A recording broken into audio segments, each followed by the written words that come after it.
front of me is Realme P1 and today I would like to show you how you can change and customize your keyboard.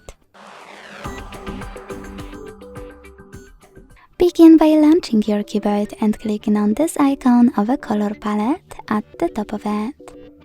Then select one of those themes by clicking on a perfect one for you. Manage key borders thanks to this switcher and hit apply. To customize it, tap on the same icon and this time use this plus under my themes.